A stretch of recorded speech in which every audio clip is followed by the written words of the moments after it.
आणि धाराशिव जिल्ह्यामध्ये काही ठिकाणी पहाटेच्या सुमाराला झालेल्या अवकाळी पावसामुळे ज्वारीचं नुकसान झालेलं आहे। त्याबरोबरच हरभरा, द्राक्ष, गहू या रब्बी हंगामातील पिकांना देखील फटका बसण्याची मोठी शक्यता आहे। गेल्या 2 दिवसांपासून हवामानामध्ये अचानक बदल झाल्यामुळे जिल्ह्यामध्ये काही ठिकाणी हलका ते मध्यम स्वरूपाचा पाऊस बरसलेला आहे।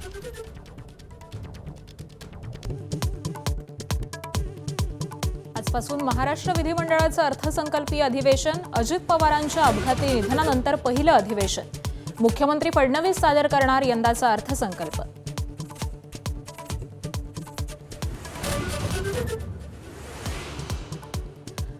यंदाच्या अर्थसंकल्पासाठी अजित पवारांनी पूर्ण तयारी केली होती। सुनेत्रा पवार, मुख्यमंत्री फडणवीसांसह एकनाथ शिंदेंकडून अजितदादांच्या आठवणींना उजाळा, तर अपघाताची सीबीआय चौकशी करणार, मुख्यमंत्र्यांची माहिती।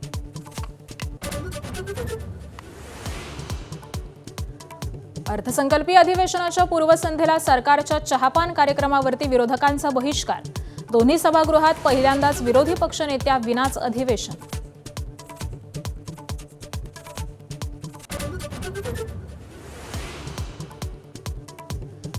अर्थसंकल्पीय अधिवेशनात विविध मुद्द्यांवरून सरकारला घेरण्याची विरोधकांची रणनीती। लाचखोरी प्रकरणात नरहरी झिरवाळांचा राजीनामा घ्यावा, विरोधकांची मागणी।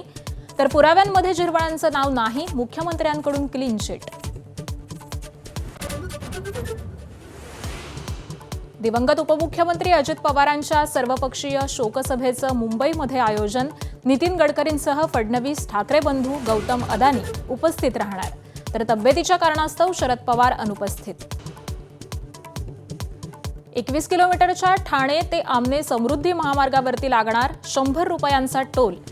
MMRDAनं दिला प्रस्ताव, 7,000 कोटी रुपये आलाय 21 किलोमीटरसाठी खर्च।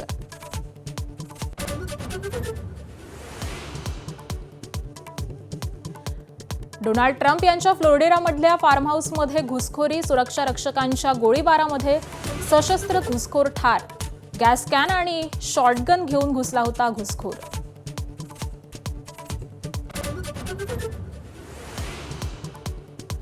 आता तपकिरी रंगाचा कापूस, बोंडावरती ऊन पडताच रंग होणार आणखी गडद। नागपूरच्या केंद्रीय कापूस संशोधन केंद्राचं यशस्वी संशोधन।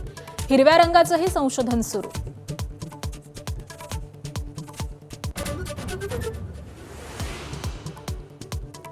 पश्चिम बंगालचे नेते, माजी केंद्रीय मंत्री मुकुल रॉय यांचं निधन। कोलकात्याच्या रुग्णालयामध्ये 72व्या वर्षी हृदयविकारानं मृत्यू।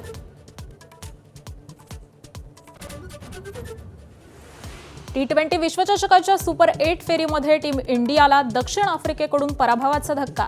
अहमदाबादच्या मैदानात भारताचा 76 धावांनी पराभव। फलंदाजांच्या हाराकिरीमुळे भारतानं सामना गमावला।